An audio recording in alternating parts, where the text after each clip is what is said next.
Ma Mission TV, le miroir du monde.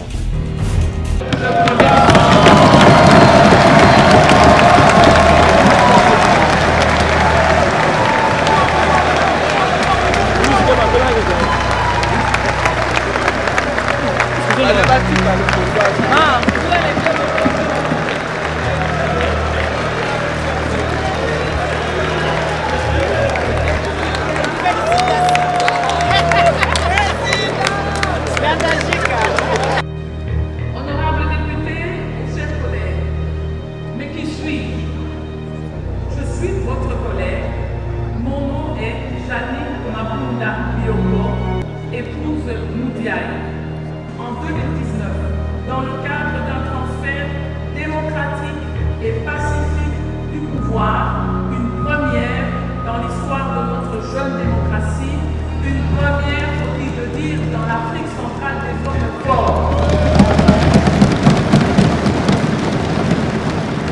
L'accouchement d'une électrice. Le député est fortement sollicité, à mi-chemin entre l'assistance sociale, le conseiller des familles, le confident des jeunes ou parfois l'ingénieur bâtisseur de tout un territoire.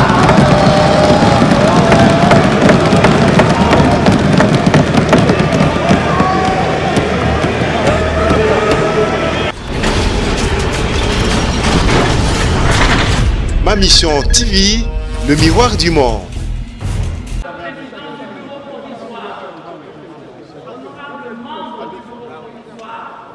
Honorable député et chers collègues, Babangi Namunu Mbote na Beno,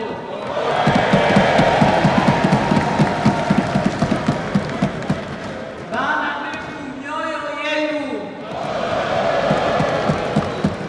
Wadungu Amujambo,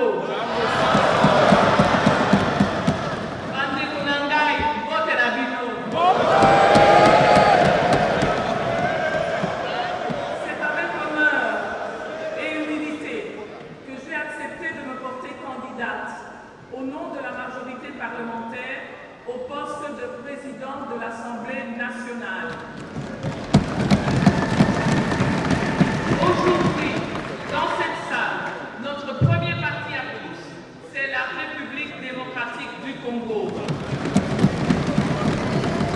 Ce faisant, je tiens à remercier les hautes instances de la majorité parlementaire, le président de la République, son Excellence Félix Tshisekedi,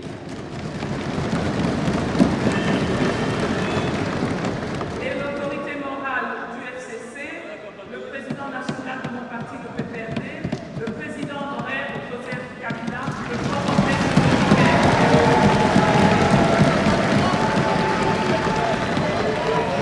Cela étant, je remercie aussi tous les honorables députés nationaux que vous êtes et à travers vous, tous nos électeurs de toute la République démocratique du Congo, nos courageux citoyens, congolais, grâce auxquels nous sommes ici en 2019 dans le cadre d'un transfert démocratique et pacifique du pouvoir, une première dans l'histoire de notre jeune démocratie, une première, faut-il le dire, dans l'Afrique centrale des hommes forts. Chers collègues, l'élection et l'installation des membres du bureau définitif constituent le dernier acte de la session extraordinaire inaugurale qui va permettre à notre Chambre de démarrer effectivement les travaux parlementaires. Je saisis donc cette occasion pour remercier et féliciter l'honorable président ainsi que les membres du bureau provisoire pour avoir accompli la mission leur confiée par l'article 114 de la Constitution.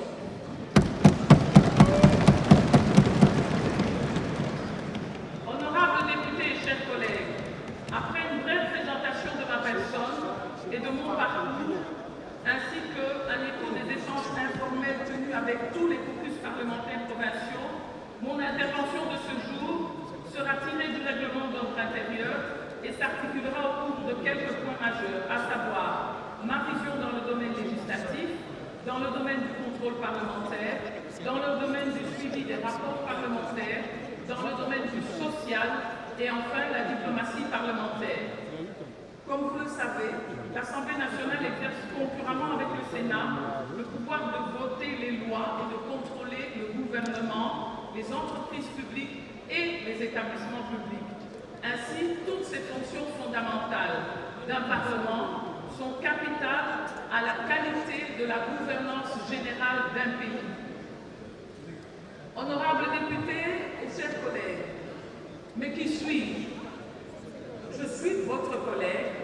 Mon nom est Janine Mabunda Lioko, épouse Moudiaï.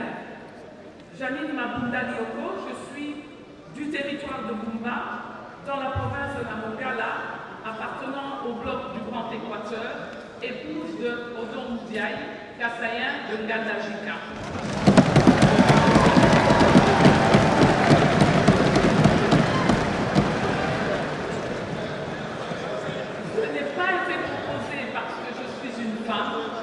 Mais plutôt comme une actrice politique à part entière. Licenciée en droit, licenciée en sciences commerciales, je suis une ancienne fonctionnaire de la Banque centrale du Congo. J'ai exercé les fonctions de directeur général du Fonds de promotion de l'industrie avant d'être nommée ministre du portefeuille du gouvernement Mouzito, que je salue ici. Ensuite, avant d'être conseillère dans la lutte contre les violences sexuelles et le recrutement des enfants soldats de 2014 à 2018, répondant aux besoins de la population de mon territoire, le territoire de Bumba, j'ai été élue 2 fois députée nationale en 2011 et réélue en 2018.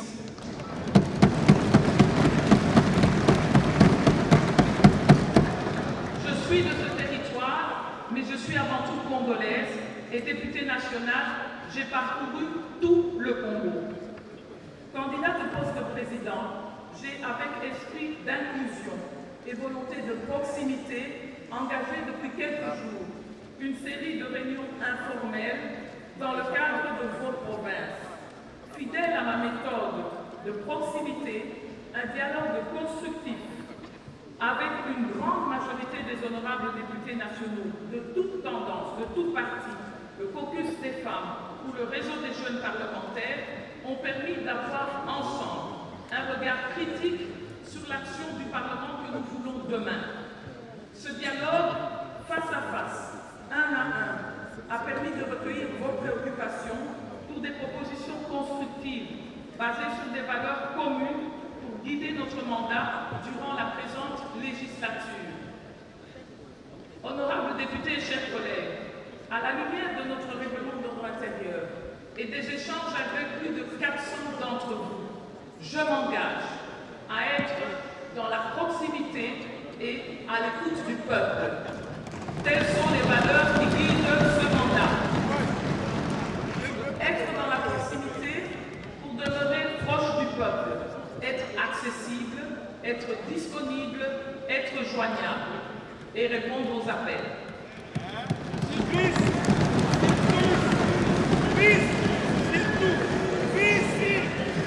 Je signale à cet effet que vous m'avez déjà fait acheter un téléphone spécial qui vous est spécialement dédié et où certains d'entre vous ont déjà commencé à m'appeler. Selon moi, être dans la proximité et à l'écoute du peuple, c'est ne pas s'éloigner de ce dernier, ce peuple, dont nous sommes les représentants légitimes, dans ce cadre solennel appelé Palais du Peuple, mais que je préférais considérer comme la maison du peuple, une maison dans laquelle nous serions à votre service pour veiller à vos droits et pour y faire entrer enfin les doléances de notre population et travailler ensemble avec vous pour des solutions appropriées. J'ajouterai ici qu'être à votre écoute revient à ne jamais se couper des réalités de terrain. Je me dois donc d'être à l'écoute de tous, sans discrimination, opposition comme majorité. Ainsi, sur ce volet, chers collègues, les consultations régulières au sein du bureau, des groupes parlementaires ou de la conférence des présidents seront organisées en vue de permettre ce dialogue constructif. Je veillerai à ce que l'opposition parlementaire joue son rôle dans le respect des droits, des libertés et des devoirs lui garanti par la Constitution et la loi organique portant statut de l'opposition politique. Honorables députés et chers collègues, après avoir introduit mon propos par les valeurs que je vous propose, proximité et écoute, quelle est la vision que nous souhaiterons bâtir ensemble? Quelles sont les actions de notre bureau avec votre appui? Quelles sont les actions que nous comptons mener dans le domaine des lois, du contrôle, du social des députés et de la diplomatie parlementaire? S'agissant du domaine législatif, dans le cadre de l'unité de commandement, je rappelle pour mémoire que depuis 2002, ce pays, la RDC, s'est engagé dans la production de lois nouvelles dans différents domaines, notamment en matière de renforcement de l'efficacité et l'autorité de l'État, en matière d'amélioration de la gouvernance politique, économique ou sociale, en matière de gestion des ressources naturelles et des finances publiques, ou encore dans l'amélioration du climat des affaires, et enfin dans la situation des droits de l'homme et des libertés publiques. Ce sont les lois que votre Parlement nous a données depuis 2002 et nous en sommes fiers. Au cours de la présente législature, cet effort de production législative va se poursuivre afin d'une part d'examiner les arriérés législatifs ainsi que les lois nécessaires à la mise en œuvre du programme du gouvernement. Chers collègues, derrière les lois, il y a des hommes et des femmes, de chair et de sang, qui nous ont mandatés. Le citoyen doit être à même. Le citoyen doit être à même de comprendre l'impact positif de ces lois sur son vécu, sur son cadre de vie, sur l'amélioration de la condition de la femme, tant en ville qu'en milieu rural, sur la possibilité d'impact en matière d'emploi pour les jeunes et enfin sur l'impact de ces lois en matière de croissance inclusive et partagée. C'est à cela que nos lois doivent servir.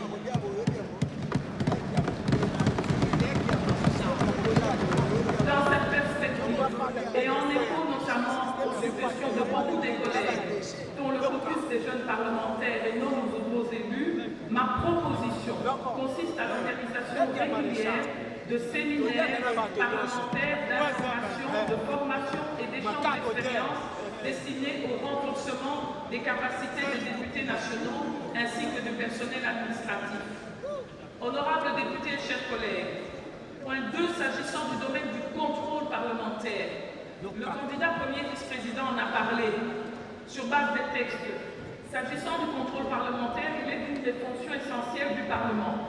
Il a pour principal objectif d'améliorer la gouvernance, de promouvoir les libertés et le bien-être de la population. La population a des exigences, et aujourd'hui des exigences en termes de moralité de la vie publique, de répartition équitable des richesses, de contrôle des ressources du budget de l'État. Sur ce point, en matière de contrôle parlementaire, j'ai été des deux côtés. Jadis contrôlé et depuis 2011 député avec vous contrôleur. Effectivement, dans le cadre de mes fonctions ministérielles, je me suis soumise à cet exercice d'interpellation parlementaire à plus de 6 reprises, de 2004 à 2011, dont la commission Bakan-Déjà. Ces contrôles n'ont pas donné lieu à des sanctions négatives, mais du reste, c'est cet exercice qui m'a motivé à vous rejoindre de l'autre côté comme député national. Je suis donc consciente de la force de cet outil qu'est le contrôle parlementaire.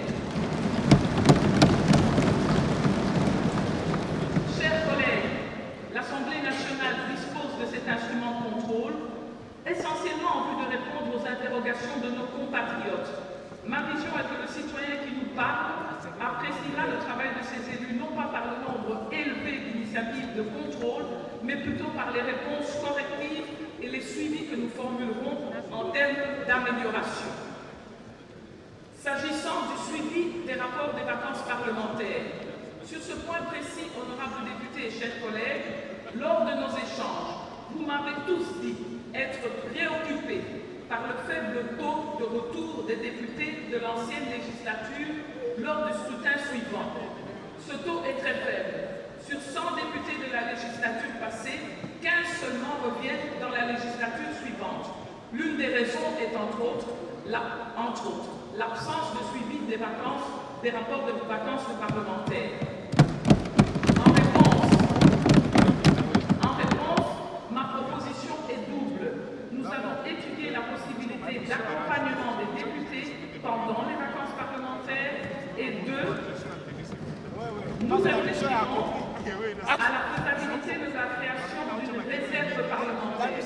nous inspirant des expériences d'autres parlements. Cette réserve serait destinée à répondre aux besoins locaux urgents constatés par les députés lors des vacances parlementaires. Et à ce sujet, je proposerai une commission de travail pour étudier ce concept que d'autres parlements appliquent.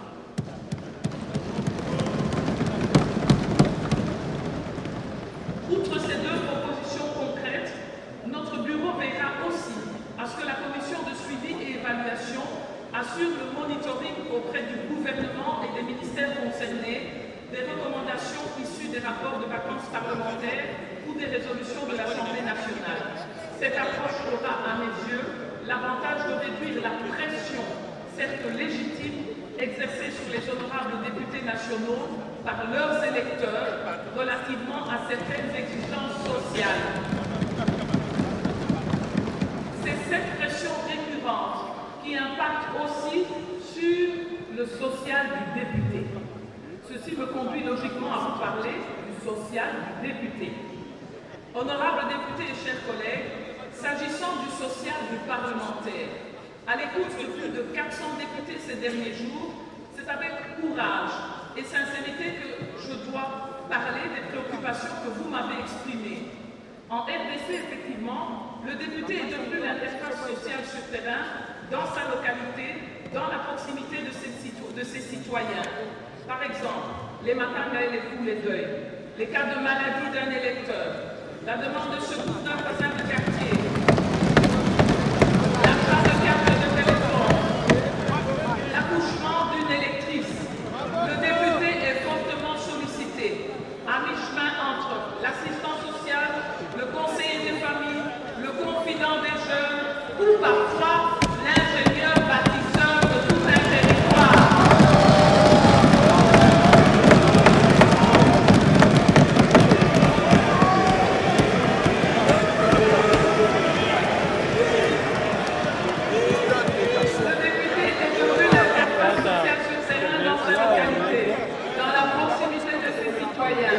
Matanga ou deuil, cas de maladie d'un électeur, demande de secours d'un voisin de quartier, accouchement d'une électrice, le député est fortement sollicité, à mi-chemin entre l'assistant social, le conseiller des familles, le confident des jeunes et parfois l'ingénieur bâtisseur de tout un territoire.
La ville de Kinshasa accueillante, merci les Quinois, mais coûteuse.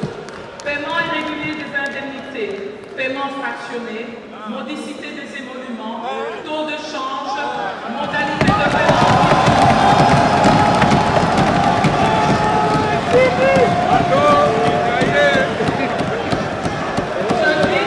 Je dis ce que vous m'avez dit et confié.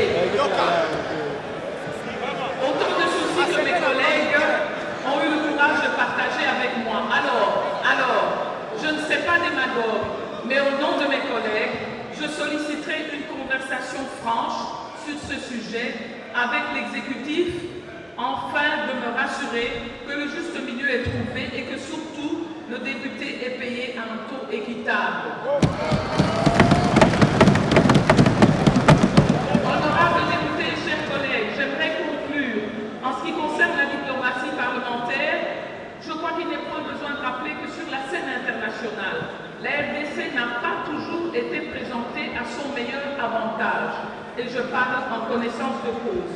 Aussi, nous allons poursuivre et renforcer la diplomatie parlementaire par la participation active des honorables députés nationaux aux assemblées et réunions statutaires convoquées sous l'égide des organisations interparlementaires, notamment l'Union interparlementaire, l'Assemblée parlementaire de la francophonie et bien d'autres. Si vous nous faites confiance, ma proposition sur ce point est qu'après l'installation effective des bureaux des deux chambres, que nous constituions des groupes nationaux au sein de ces organisations parlementaires. En sus, je m'engage à apporter le soutien politique requis aux éventuelles candidatures des parlementaires de la RDC au sein de ces organes afin d'y défendre mieux les intérêts et l'honneur diplomatique de la République démocratique du Congo. En outre, le caucus des femmes m'a fait part du souci de veiller à la représentation équitable et équilibrée des femmes députées dans ces organisations interparlementaires et leur représentation dans les délégations des conférences. Chers collègues, je fais bien ce souci et y veillerai en bon père de famille le moment venu. Estimés collègues, voici ma vision et quelques propositions. Cela étant dit, j'ai remarqué avec vous que cette élection a fait couler beaucoup d'encre et a suscité beaucoup de mobilisation. Des femmes d'abord, des jeunes, et des hommes aussi dans tout le pays. Et j'aimerais remercier chacun d'entre vous qui a soutenu notre ticket au travers des 146 territoires de la République démocratique du Congo. Je vous remercie pour cette mobilisation. Cette mobilisation apparemment, cette surprise, était liée au fait que 2 femmes dans le bureau étaient proposées au poste de questeur et au poste de président de l'Assemblée. De ce point de vue-là, je dois rappeler que tout en étant acquise au combat de la femme, nous devons adapter cette dimension à notre culture africaine, à la culture congolaise que j'assume. Et avec mes 56 autres camarades femmes députées, élues comme les hommes, je dirais, comme me l'a dit un de mes collègues, nous sommes des hommes politiques comme les autres, nous sommes tout aussi élus, mais j'ai besoin du vote de mes collègues hommes. Ce n'est pas une sorte d'assaut au Téléméli Papa, mais c'est bien l'occasion d'un partenariat historique avec 443 députés hommes ici présents, dont nous serons, avec mon bureau, les meilleurs ambassadeurs.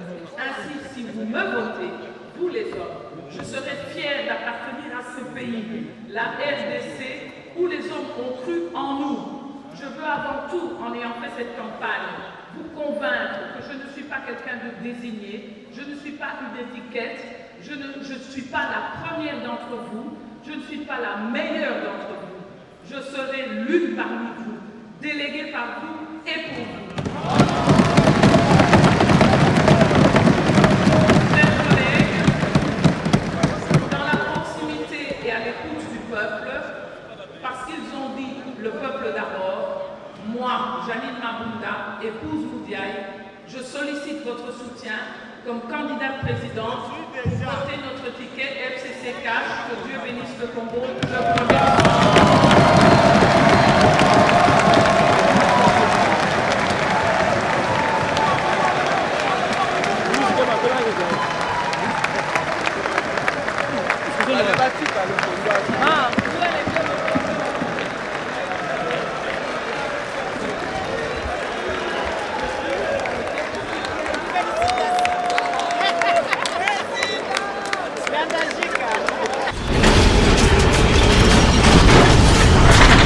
Ma mission TV, le miroir du monde.